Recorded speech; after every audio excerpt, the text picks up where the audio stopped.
Paul and Matt, welcome to Into the Huddle, guys. Thanks, Chris. Thank you, mate. Good to have you, and look forward to chatting through, importantly, our upcoming partnership and what it's going to bring for our student athletes and their families. But before we get into that, I think we need to bask in the glory a little bit of the State of Origin.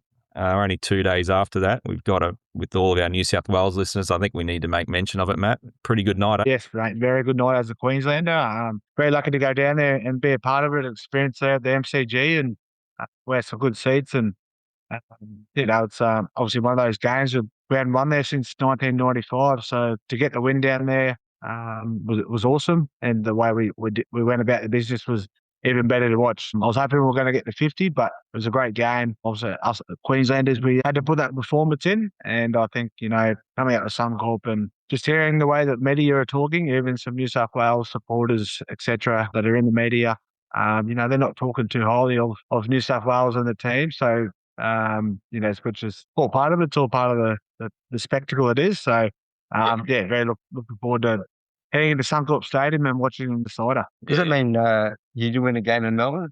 I didn't win a game, well. Oh, right. Okay. Got my first try in Melbourne, which was great. So that's which is handy. Yeah, right. Nice. Well, you never lost there either, then, by the sound of it. Is that what you said? He's never won a game there. No. Won a game. Oh, right. I debuted in at Etihad Stadium. I think it's Marvel Stadium now, the enclosed one down there. Yep. I debuted there in 2012, and then I played a match there in 2015. Game 2 where we lost. So yeah. Yeah, right. Scored a try. Scored a try. Absolutely. There you go. That's right. Scored a meat pie. Everyone's happy. Yeah. But no, look, I had to throw that in there for our New South Wales. We do love you, New South Wales, all of our families, but that you just can't. In State of Origin week, you can't let that one go. Sorry. Mm. But I've got to be very careful in these podcasts, especially with talking with fellow sports lovers, that I don't get off track here. So we'll definitely bring it back to our partnership now. But thanks for indulging me there, boys, just for a little bit. But we'll get straight into it. So Merritt Sports, Paul. I reckon let's start off with, can you just provide our families an overview of what it is? What do you guys specialise in? And, I guess your professional background as well, Paul. Yeah, no, thanks, mate. So I'm third generation real estate. I've been in the game myself for 37 years. And, I've worked for land developers, land marketing companies, retail builders, wholesale builders. I've owned my own land marketing business and my own real estate business, which included rent rolls. So I've done a fair bit in my life. I call it my 30-odd year apprenticeship. Yeah. I went out on my own to become a buyer's agent about 5 years ago. And one of the things that I always wanted to do was work out how I could align myself in the sporting world, because my two passions in life are real estate and sport. I'm a sporting tragic, and for your listeners, I'm a Broncos tragic. But I do love all sports. I love watching anything really. Watching the World Cup soccer at the moment, and all that sort of stuff. So I love it all. And the one thing I wanted to do with professional athletes is working out how to communicate with those guys, because obviously when you get to the professional level, you get many people wanting a piece of you, and so trying to work out how to talk to the people like that meant that I needed someone who was in that mix prior to that. And so I had known Matt from a previous life, and so I approached Matt about this idea I had about talking to professional athletes and talking about property and helping them build some wealth, because that was the other thing. I was reading a lot of stories about how people, when they finish their career, they get lost, or they don't have any money, or they don't know what to do next. And so this role is helping them through that journey. So when they come out the other side, they are financially in a good position. Yeah, that's awesome. Obviously seeing a little gap there, and using your background, and you've seen a little niche there to jump into. So that's awesome. I really appreciate you sharing, and we'll delve into it a little bit more in a sec. But Matt, what about you? Obviously, we understand your background from a sporting perspective in terms of in this industry and sports business industry. Can you share a little bit about yourself, mate? Yeah, obviously background in rugby league, and very fortunate to play at the professional level, the highest level of the game for 10 years. So Had a good run there, and I was my career ended short with a shoulder injury, so I retired in 2019. But I'd go over and do it all again if I could tomorrow. So very privileged and proud to be a Bronco, play for Queensland and Australia. And a lad from Bribie Island, grew up at Bribie Island. So come in to Brisbane and have a dream of playing rugby league and debuting for the Broncos in 2010 was such a great proud moment for myself, but not only my family as well. So obviously very privileged, and to do something at the highest level that I loved for 10 years is great. And I can look back and share stories now, and also with my kids and family along my side. So I had a bit of through my professional career as a footy player, I had a bit of a real estate real estate journey myself. Buying and sort of selling houses. We sort of moved around to what we saw fit for our family, and obviously we grew 1, 2, 3 kids, so we sort of jumped around a bit in the north side of Brisbane here. And then obviously coming to the end of my journey, and obviously when you're an athlete and it's in rugby league particularly, you're getting paid some a good salary. So that all comes to an end at one stage when your contract's done and you move on to your next life. So going through all that, like I mentioned before, I bought and sold a few houses just to see fit for our family. Held on to a rental property, which I sold just before COVID. I had a unit down in Sydney as well. And this all through that part of my journey with the real estate, it was sort of all done by myself. And What sparked? I thought I was doing the right thing, buying and selling and making a few dollars here and there. But when you sort of look back at it and you take out your fees and your charges and your real estate and everything like that, you actually don't really make that much off the houses. It does look good on paper, but if you actually do the calculations, it's not great. But so if I just could go back to starting my journey in the real estate, to have the right person in my corner to guide me, educate me, what to do, what not to do, when to sell, what investment to keep, I'll probably be in a lot better position on the real estate side of things. I thought I was doing the right thing, but now meeting Paul and understanding, the right way, the right structure to put in place to, put yourself in a better position after your career. I wish I had someone like Paul in my corner from day one when I dipped the toes in real estate. So we all live and learn from our life experiences, and now it's important for me and Paul as well to guide these athletes and trying to set themselves up for life after their sport. And if we can do that, if we can help these athletes to give them a bit of freedom once comes time to retire from their chosen sport as a professional, that'll do tick our box and make us feel proud that we've actually helped these athletes to put something in place where they don't have to retire, then go find a 9-to-5 job and have that bit of freedom with their families, their kids, if they choose to have kids, and be around them for them, do the school drop-offs, go to their parades, all the sports days that I'm also going through now. So,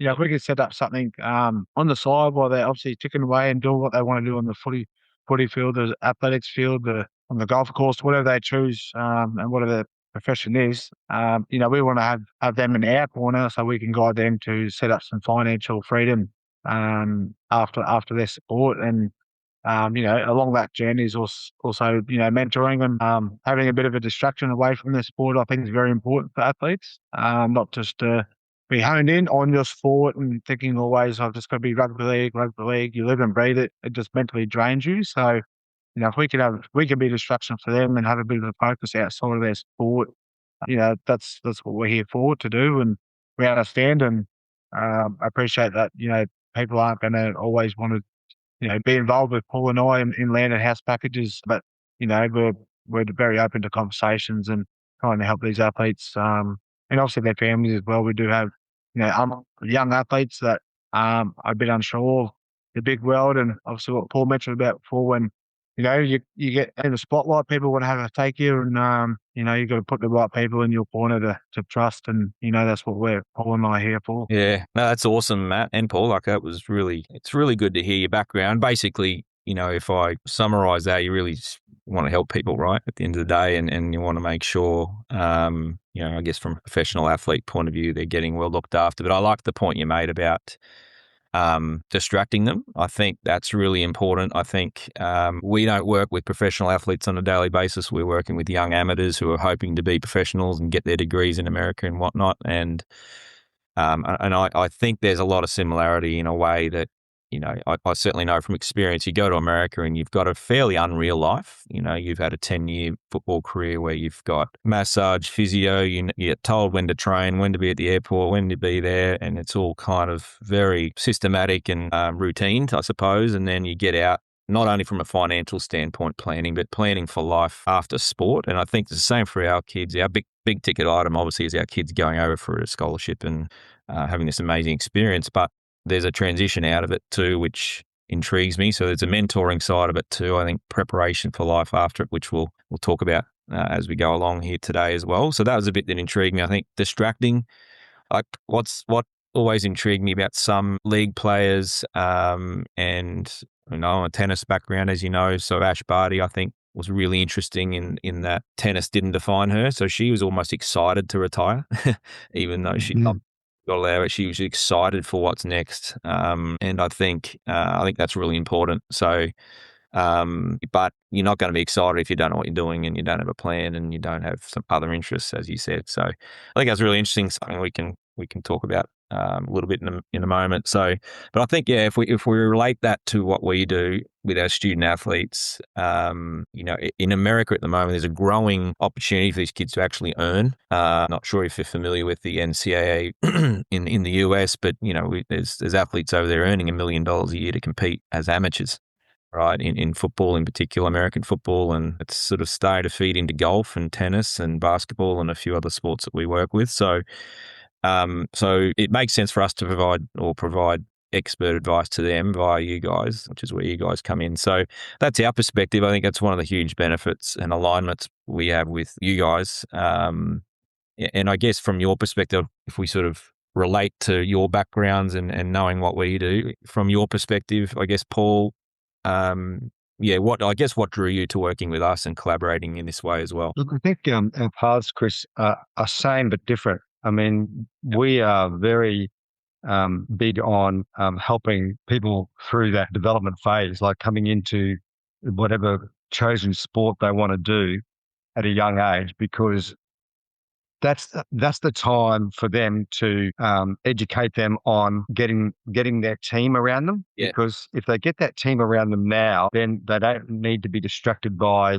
all the silver balls that'll be put in front of them down the track. Yeah, and who to trust down the track. And so we, in what Matt and I have been doing so far, especially in that rugby league circles, is we're talking to the development guys as well, because they need to understand it as they want to explain to like an 18 or 20-year-old, okay, what are you going to be doing when you're 40? That they're not thinking about that. They're thinking about what's happening in the now. And so trying to give them that education on, we can help you when you start signing your big contracts or starting to get ahead, and you want to start looking at what you're doing with your money. I mean, we've got our A team as well, which is, the financial brokers, financial planners, lawyers, accountants, all that sort of stuff. And then they might have their own people that they know, and that's great. But we can help them through that journey to start putting things in place, even to the point where how much money should they allow themselves to spend each week rather than spending all of it, that's part of the education process. So you're obviously doing that with the, you're working with young amateurs who want to become professionals, and so there's a journey for you, and then the same applies for us. We want to get on that journey with them and help them along that way. Yeah, no, that's really good. I think it's just it's so important, because I think for our student athletes, it's, the reality, as you know, Matt, not everyone makes it into a professional sport and can be very, very good at it, but not make money out of it in some cases, or get cut short with injury or bad luck or whatever it might be. So yeah, I think that's really important even for our student athletes, because I just think there's a financial and an investment literacy issue here too. There's an education piece around it, which I never had. I'd love to have had that. Turns out I didn't make a heck of a lot of money out of tennis as a player. However, in personal life, professional life after that, it's sort of that kind of mentoring early on would have been very helpful for sure. So I think mentoring is a part of what you guys do. I'm curious from your perspective too, Matt. Obviously, athletic development for our kids is going to get taken care of, right? Over there, that they get everything laid on. So, I mean, from your perspective, how important is the personal development and the, for a young athlete, from the age of 13 and up, I guess. Yeah. Very important, mate, to be focused on your, I suppose you call it your personal brand and the person you are and you want to become. Good people attract other good people. So, you start, with your personal brand and the way, what you want to be perceived as a person and, and that's I suppose, if you're ticking those boxes, you're doing everything you can to help others as well. Be a good person. That's going to attract other good people, but that's all for learning as well. It's it's about being around the right people, with the same focus, the same drive, that want to succeed in life. There are some bad distractions out there and people that want to, come into your corner and, lead you on a different path. But it's, definitely important, and again, young ages as 13, the kids just want to be kids and develop, and they might have those dreams to, become a professional in their sport. And it's just about, trying to instill that at a young age. It might not be clicking when they're 13, 14, 15, but the more that we're sharing our knowledge and guiding these athletes, the better it's going to be, the better decisions kids are going to make, and looking forward to their journey. You're going to cross paths with a lot of people through your time, and you definitely want to make those, good experience for everyone. Because one day after your sport, and let's say you make it into your professional sport, and you weren't so good to a person, or they had a bad experience with you, you were treated them not too nicely, and then your career ends, and then you go to knock on that person's door for a job or for a bit of advice or a bit of help. You know what they're going to say to you. So it's just about being the best person you can be through your time as an athlete, and build that. And because as like I said, good people attract the good people. It's about surrounding yourself with those right people, the same goals, the same drive. To feed off each other, bounce ideas off each other, keep each other accountable as well, of what you're doing. And to instill that at a younger age is definitely where it needs to be done. Like I was saying, mate, that's what you guys are doing as well, which is very handy. But having those people to lean on, those people you can trust, that might be mum and dad, your brother, your sister, but I'm sure there's a lot of people around these kids that have the same dreams, and to have conversations, learn off each other, and try and improve each other each day. Yeah, that's awesome. I think obviously you've played a team sport. It's interesting for like a swimmer or a tennis player. If we look at a golfer, they're individual sports, and we always tell our kids to put a team around you. You haven't got a team created for you because you're an individual in playing an individual sport. But it could be a physio, have a good massage therapist that you rely upon, teachers, coaches, parents, all those sort of things. You get a good team around you, but and then guys like you, I mean, maybe 13's a little bit young to be learning about this stuff, but as they get in towards the end of year 12, like our boy's heading that way at the moment, and I mean, it wouldn't hurt him to have mentoring in these types of things out here as well. There's some characteristics. I think be a good human, right? It probably there's the message there from Matt, which 100% agree with. It's pretty. Some kids don't know sometimes. It depends on their backgrounds, and that they may not have had the best role models, and so it's just getting those types of people around you, isn't it? And it's the same with our kids going to college. It's when you're choosing a college, you want to have, I think you said, other people on the same trajectory and same goals in life. I've told this story a couple of times before, but it was one of the coolest things I ever heard. Was a young boy sitting in the stands in University of Southern California, which is probably the biggest and best, or it's the best university in America in terms of Olympians produced. Phenomenal university. And he was a kid from Newcastle in Australia here. He was watching. He wasn't able to play. He's a tennis player, and he was watching on. And I said, mate, how are you traveling here? Like you're not playing, like you've come all this way and you're not getting to play much. How are you coping with that? He said, well, I don't mind because I'm here at this amazing place and success is everywhere I look. The expectation on everyone in every classroom I'm in is that they're going to be good at something and they want to be good at something. So they're expecting excellence from themselves. So you're just surrounded by it. He said, I can't be anything but excellent. at what I do because I've surrounded myself here. That's why I came to this university. So very similar to what you're saying, Matt. You can make a choice with the types of decisions you make in life and who you hang around. And so I find that stuff is quite intriguing. We see it a lot with what we do. Yeah, that's good. Paul, I was going to ask you, mate, so that's sort of characteristics you want, but in terms of life skills, what do you think sort of some of the things, if we talk about our kids heading over to America, what are some of the things you think they should ideally have in their kit bag before they take off? I think it's important that everybody in life has a mentor or mentors, because especially someone that's not necessarily in the same field as you from a sporting perspective, just someone that has had really good life experience. Yeah, I think that's a very, very big key to your journey. Obviously, you've got parents and family and coaches and managers, but sometimes just someone outside of that circle, in your own little circle, is always a good thing as well. So that's probably the first thing that comes to my mind. And then, obviously, as we've just touched on before, building your team for your journey, I think is also plays a part in your life skills, because they are the best in their field, and they're giving you that support and that knowledge, and that makes you a better person as well, because if you take all that on board, you become a lot better and a lot smarter about who you are as a person and what you're doing for your sport. Without a doubt. Yeah, absolutely. That's really helpful, mate. I think that's this is all really good advice. I was just thinking too, Matt, like with mentoring, did you was it something that you was given to you? Like, did you have a mentor provided to you through the Broncos, through your football career, or did you just organically just have a mentor in your life that sort of just became your mentor, like whether it was a family member or family friend or something, or did you sort of get assigned mentors into Broncos? Like, you seem to be a really great fella, so like in terms of very balanced and intelligent sort of view on life.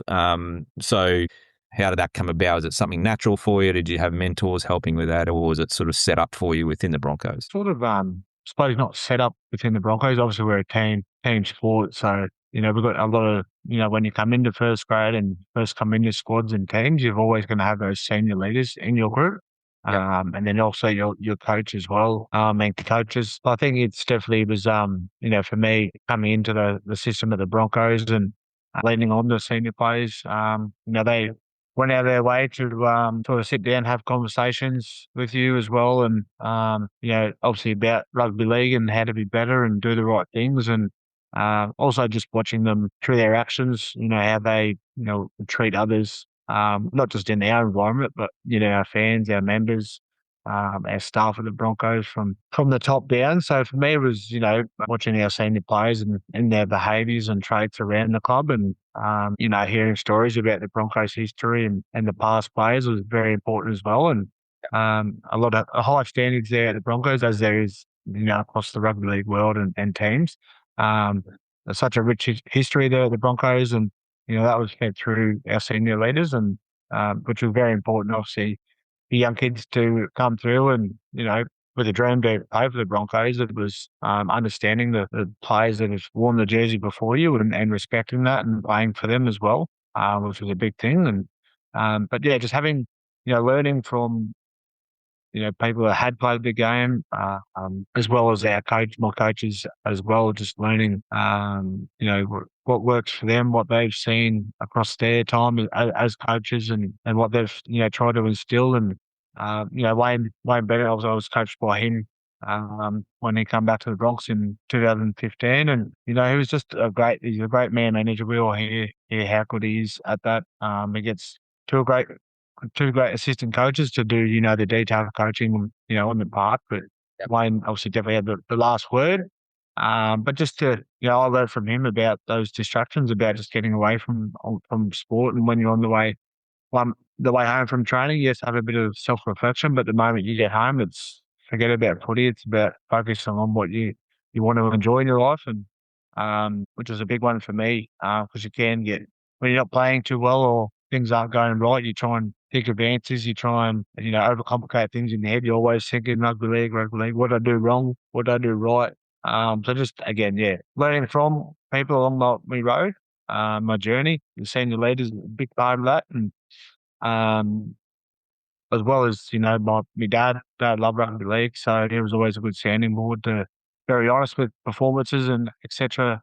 like that. But, a good man to, have a chat to, and, to always start with rugby league, but then, and in what's happening in life as well. So, we grow and grow families at different times, and etc. So, that was definitely for me, having my first child in 2014 became more a sort of distraction, a good distraction away from the footy field, just coming home. And obviously they don't know rugby league, or they don't really care if you win, lose, if you play bad or good, or, whatever happens, how sore you are, or whatever the case is. They just want you as a father. So that's a very, very special time to become a father, but just to have that instruction and a bit of a refresh to say life's not too bad when you're not playing great at your sport.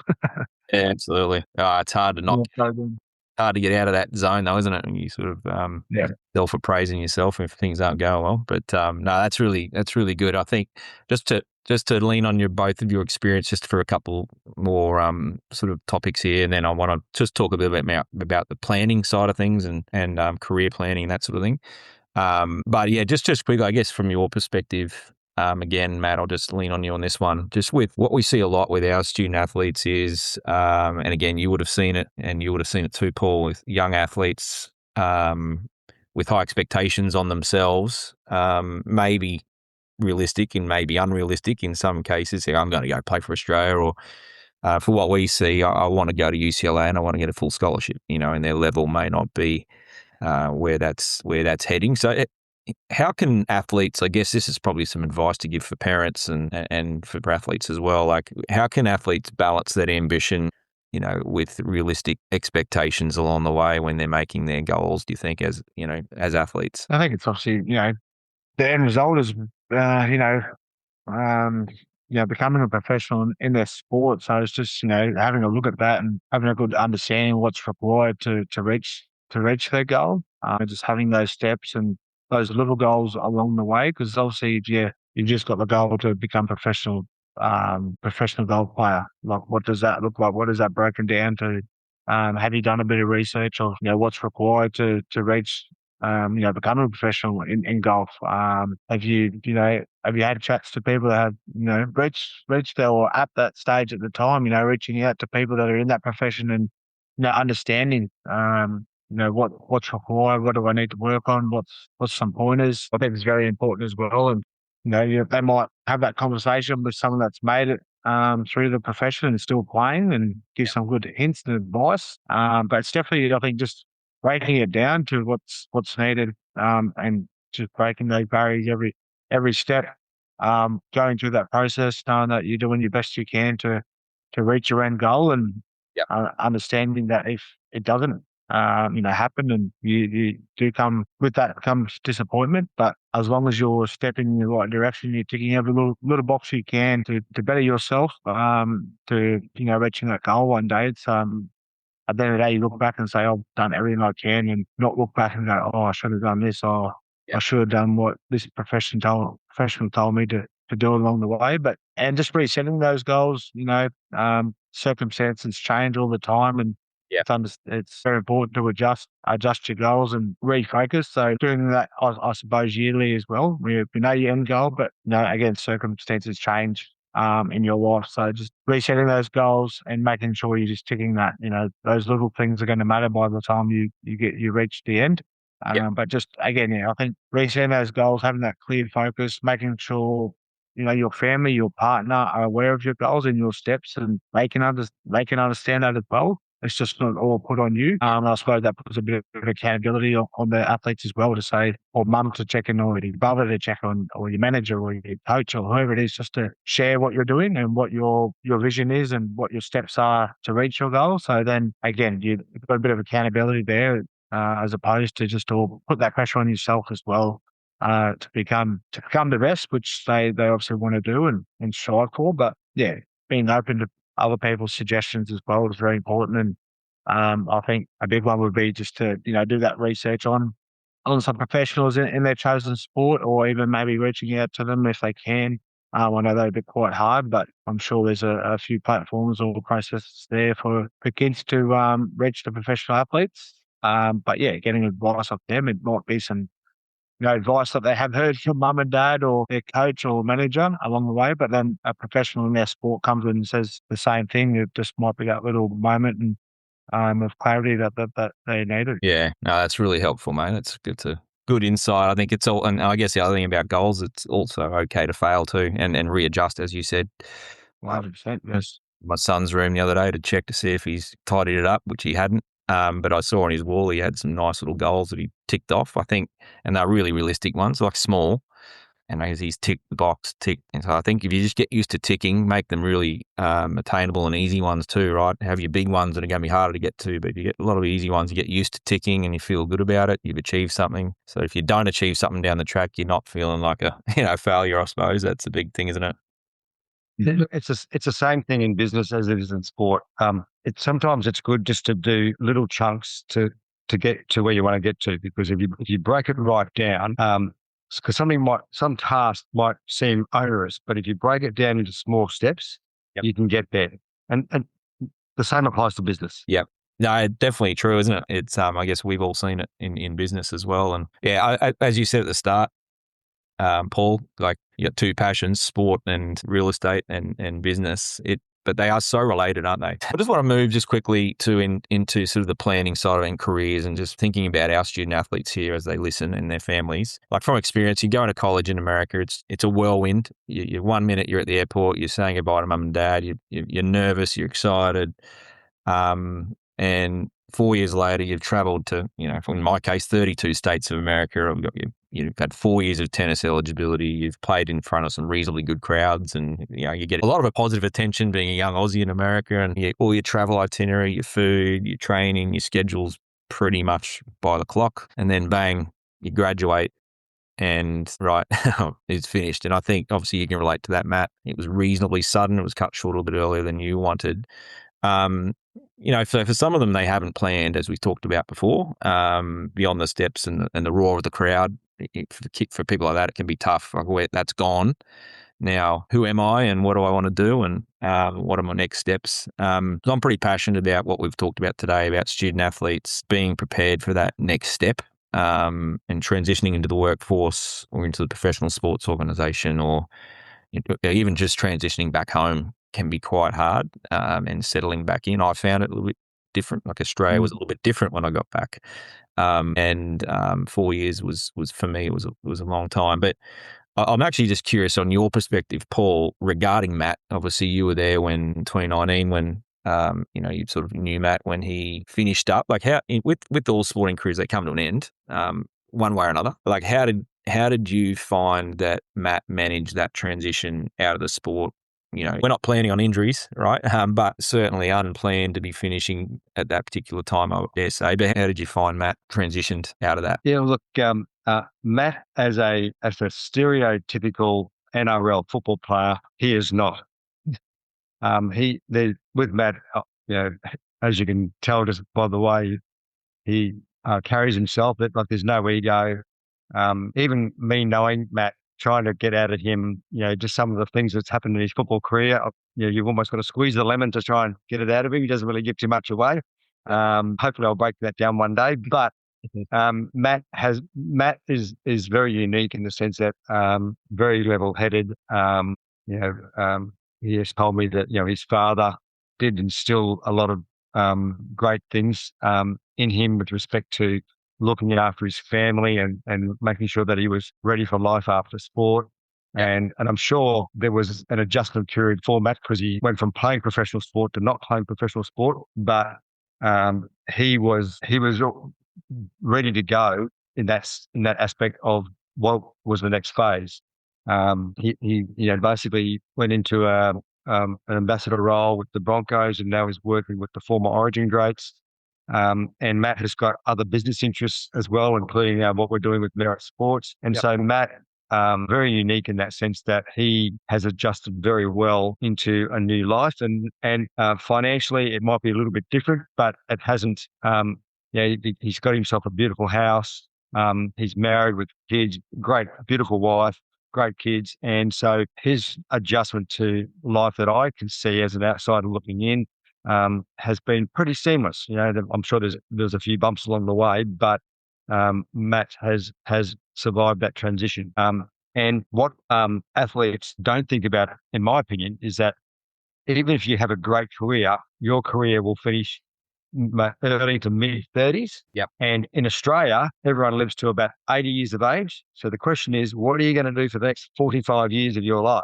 Yep. Because I know that when you are a professional athlete, you're obviously doing your 12-month or 5-year or 3-month, whatever your goals are. You've got your goals of what you want to achieve in a period of time.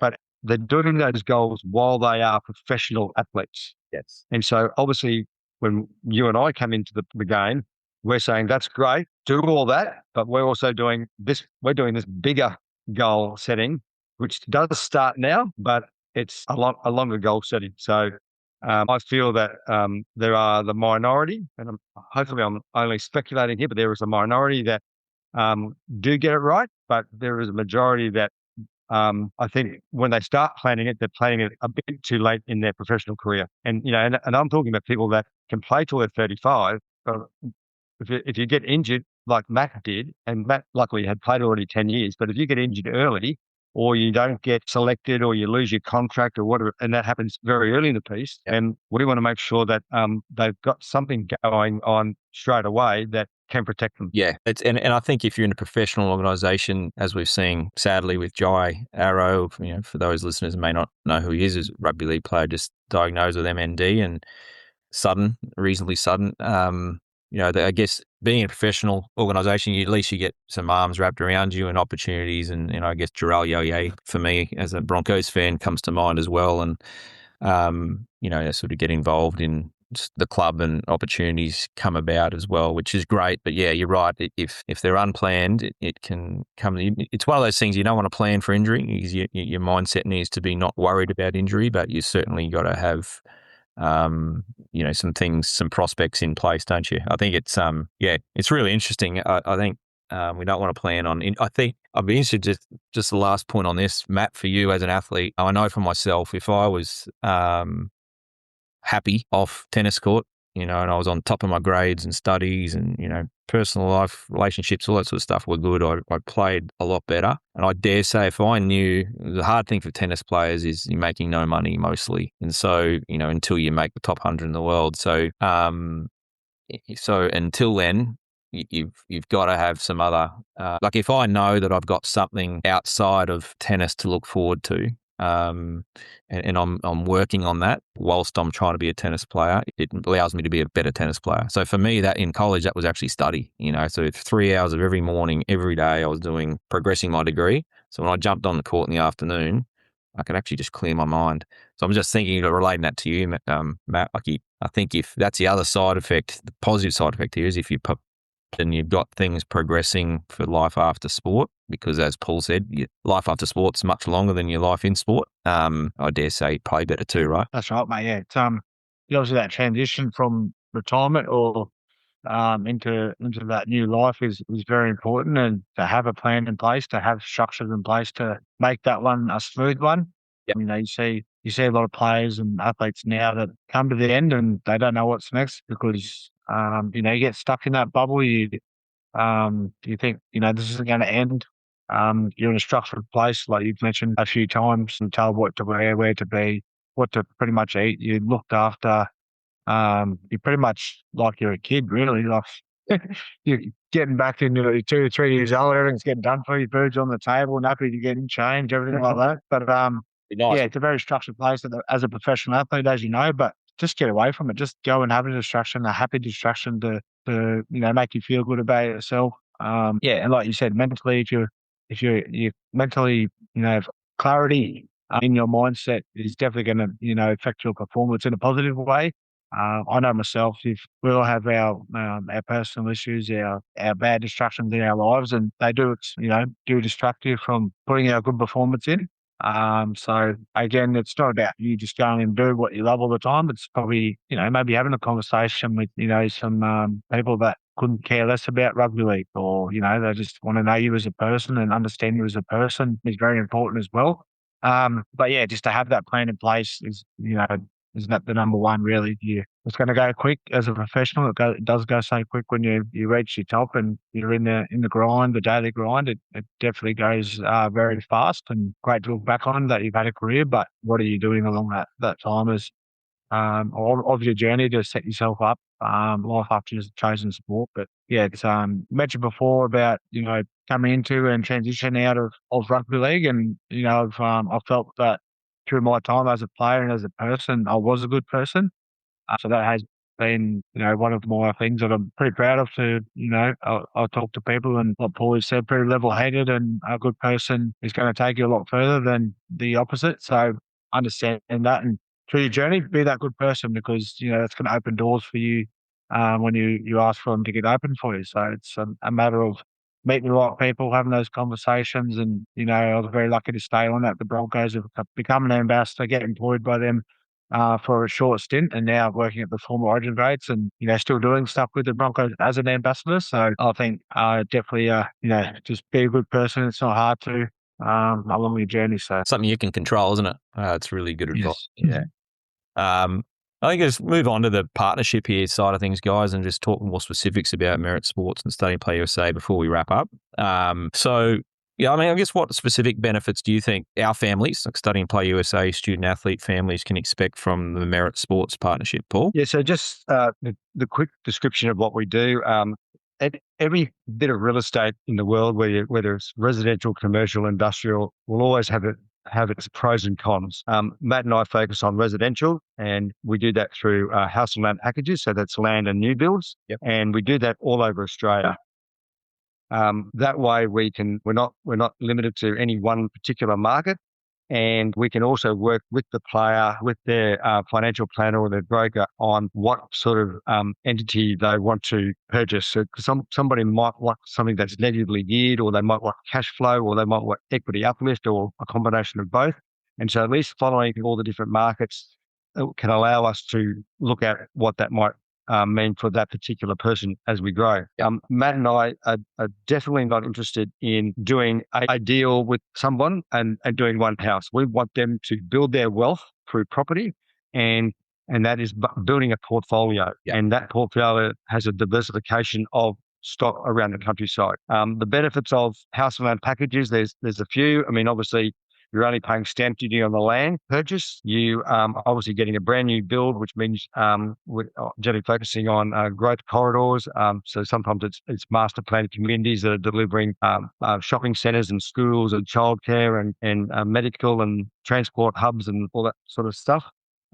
There's also less maintenance or no maintenance on a brand new build. You're also getting a better tenant because they want to live in a brand new house, so you can get a better rent. So they're obviously some of the benefits. I mean, for me personally, house land packages is not about emotion, it's about the data. And so I'm looking at things like, what is the forecast growth rate? What are the rental yields? What are the vacancy rates? What's happening from an infrastructure point of view, government or private spending that's growing in the area. They're the sort of things that I look at when I'm talking to a client about where they should be going in the world. And sometimes we're limited on what their budget might be, but at the same time, we're not just saying, "Oh, go and buy this one because it's there." It's got to work for all of us, because if we don't get the first one right or the fourth one right, and we can't get on to the next one, then we haven't done our job properly. So it's not just about doing a deal or any deal. It's about building a portfolio for these people. And that way, when they decide to retire or they're finishing their sport, they've got options. They can either sell down a property and get some cash out, or they've got rental coming in, which is some cash flow coming in. So that's helping them set up for the future. And then obviously with Matt and his contacts through the sporting world, we're obviously trying to educate those younger players about why they should be listening to us, about why we should be doing these things now and then putting them in front of experts to help them with their budgeting, with their borrowing capacity, and their structures, because there's even setting up structures of how you purchase these things plays a big part in what you can and can't purchase. Yeah. Okay. That's really good. Thanks for the explanation. I think I'm thinking about a young student athlete now listening to this, might be in the US as we speak, might have just graduated and using their 1 year. Our students can work in the US when they graduate, so might be doing their first year out, starting to come across a bit of money. So they may not be playing professionally, but they might be earning some decent money. And some of them are, straight out of college earning six figures. And we've got some young students on Wall Street working in hedge funds and all sorts of different things. We've got interior designer who's killing it over there. So starting to come across a lot of money, and some of them are actually going to then embark on professional sport, of course, as well. If they're listening to this, what sort of things do you think we could do as a partnership to help them, I guess, a good outcome for them over the next couple of years? Is it something that they would access you directly? I guess one of the things we want to do as part of the partnership is webinars and education around this and a bit of a starting guide for how to get into this industry and find out more. But yeah, what's your vision for the partnership in that regard for that particular student athlete, as that scenario, who's listening in now, embarking on their first job over there, and is this something that they could do from over there? I guess is part of that question as well. Yeah, it's amazing, Chris, the amount of people that we talk to that say, "Oh, look, I'm not ready yet," and you're saying, "Okay, well, what makes you think you're not ready? Because what have you done that considers that?" Because the first step that we would always take with any client is, have you sat down with a financial broker and a financial planner to work out where you sit in life? Because some people don't even realize that they potentially are ready to go and do something, because the financial broker will say, "Well, okay, you've got this much earnings, you've got no debts, and whatever it might be," and they'll say, "Well, here's your borrowing capacity. You're ready to go." Or, "Look, you're not ready to go, but let's do a roadmap, get you to a point where you are ready to go." So that might mean, okay, well, if you're getting the income from your job that you're currently doing on Wall Street or with your interior design, if you save X amount of dollars per week in 3 months, 6 months, 9 months, in a year's time, you are ready to do it. So if you structure yourself to do that, we can roadmap that and say to them, that's when you'll be ready. So if you are committed to this process, then that's what you need to do. So that is the first step always, is to do that financial health check. It's obligation free. It doesn't cost money, but we always do that with every single client, because you need to know where to start. And the key to it is you've got to start. Yeah, right. Yeah, and I think it plays into the whole idea we were just talking about before about goals, isn't it? Like, it's like, if for an athlete, that should be quite an easy thing for them to do. And they probably appreciate a roadmap. They work towards something. So that's something possibly even a first year student who's just gone over there, although not every athlete's making money during those 4 years, but as potentially for most of them, they're approaching the end of their 4 years of eligibility over there to play and getting into the workforce or in professional space. That's the time, right? But again, I'm listening to you and I'm going, gosh, if I'm in my first year in college, I wouldn't mind having that diagnostic session, to see where I'm, and at least, okay, right, if I can start saving this.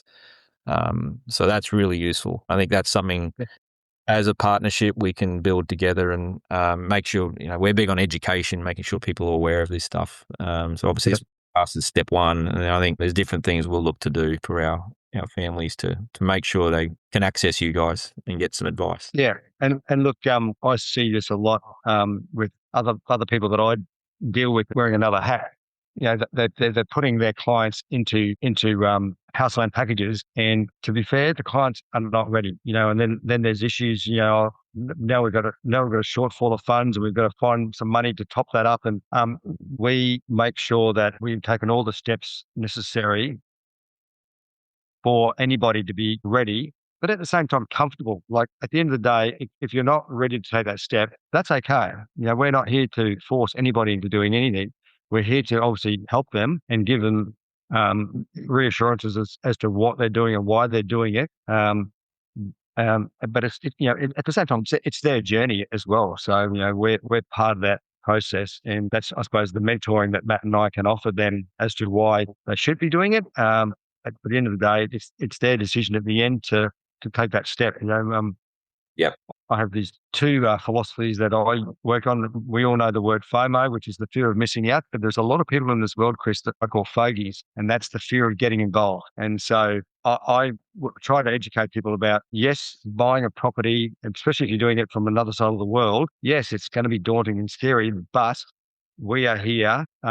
Always available. My wife might get stuck into me every now and then because I'm always on the phone after hours at night, texting, on the email. But because I'm so passionate about what I do, I just love it, So I want to help, and that's why Matt and I set this up. Yeah, that's awesome. I think I think that's a really good, probably a finishing point for our chat today, because I think it kind of aligns everything together that we've talked about. And it's all about education and passion and making sure people. I like that one about fogey. I'll use that one, mate, because just have a crack, really. And I think getting involved is really just a free conversation with you initially, and as you said, take it, leave it, and if and when you're ready. So I certainly would have appreciated this at that age, that's for sure. So, and that's what we're about. We're not about getting kids into college. People think we are. Ultimately, that's what we do, but we're actually more interested in what happens at college and beyond is the most exciting thing, and making sure kids have awesome long-term outcomes. So that's why I'm really happy about the partnership, guys. So I really appreciate you coming on board with us, but also for your time today. We're very excited, Chris, about what you do and how we can be involved in that. I think it's exciting. Yeah, absolutely. And any excuse for us to get together and talk about this stuff and talk Broncos and sport and anything else, it's always an extra add-on, isn't it? But I will just finish quickly, Matt, Paul, very, very quick 1-2 word answers here. I'm not sure if I've given you much preparation time for this, but have you got a couple of quick fire questions about America? Have you got a favorite NFL team? Paul, then Matt? Kansas City Chiefs. Chiefs, yep, fair enough. Yep, go at the winners, mate. Yeah, winners are grinners. I was doing some research on American property, and just a quick story, the IRS, which is obviously the tax office for America, is based in St. Louis, which is and there's like 13 or 14 or 15,000 people that live there. So I thought, okay, that's a good opportunity for maybe if I was ever going to buy property in America, because there's government employees there, and so that was back in, I think, 2014. So that was long before Patrick Mahomes and Travis came onto the scene. So I was there before the glory run, that's for sure. Yeah, no, I'll cop that. What about you, Matt? I don't watch too much other sport than rugby league, really. So I don't have an answer for you. But definitely on my time that, mate, the rugby league players absolutely love NFL, and they're all into their fantasy and stuff. So I used to, when they start talking about it, get up and leave because it was quite foreign to me. But mate, I grew up watching rugby league, so that was about it for me. He's just enjoyed supporter. Dragons as a kid. Yeah. Oh, don't blame them. They were pretty handy back then. Struggling. I was a Manly supporter when I was a kid. Yeah, well, I went to the first ever Broncos game in 1988, and I've been to a lot since. I love it. Absolutely love them. NBA, follow NBA? No, same, mate. Phoenix Suns. Yeah, we'll just go with the Phoenix. The Spurs, mate. When Patty Mills was there. Yeah, awesome. We went over to Dallas and we trained at the Michael Johnson Center over there. Nice. Performance center. So we trained there, and then we went and watched Paddy play, and Paddy looked after us with some dressing room access and took us out for dinner into a venue after that to get along. But it was having that experience and watching that with Paddy Mills was really good. Different world, and he's a Broncos fan. They're even better. Yeah, Broncos, Queensland. Yep. Legend. Have you always been to America? I don't know if you got a favorite American city. Yeah, I mean, I love Vegas. It's like a lolly shop for adults. It's so good, and I've got family that live in Tucson, Arizona, so I go there. I love Tucson. Awesome. Matt, you been over there? I travelled over to Dallas, mate, for the training. So I'll go with Dallas. That's sort of the main place you went to, and then didn't travel too much out and around that after that. We're just there for the training. Yeah. Training to a camp for about a week with a few other players. So in and out, mate. Well, mate, I share that with you, mate. Dallas, Fort Worth, that's my favourite place in America. There's some interesting folks there, but I think it's a very similar culture to Australia. They're very friendly people, and they'll laugh. Don't take themselves too seriously, and good spot. Yeah.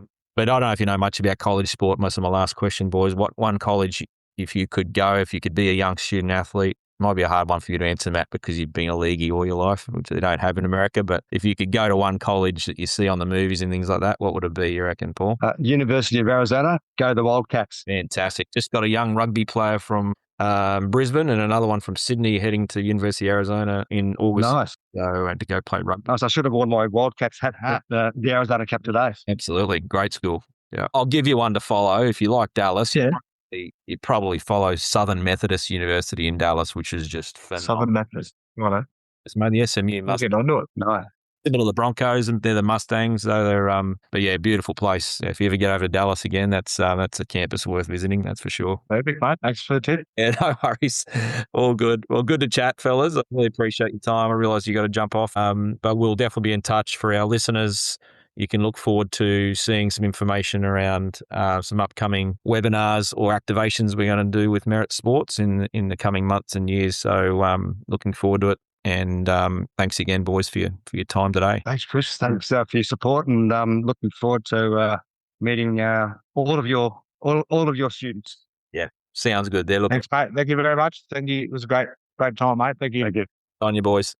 Have a good day. Okay, mate. You too, mate.